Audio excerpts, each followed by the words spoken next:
people treat self-care like a reward. They tell themselves they'll book after a vacation, after a stressful week, after things slow down. But that moment never actually comes.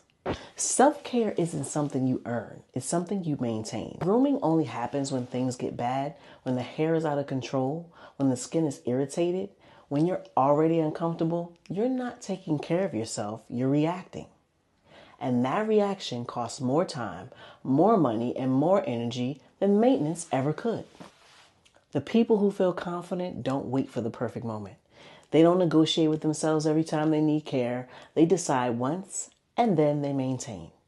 This isn't about luxury. It's about baseline standards for how you live in your body.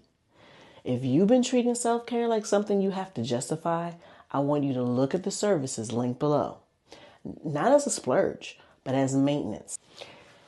Because when you stop waiting to deserve care, everything feels easier.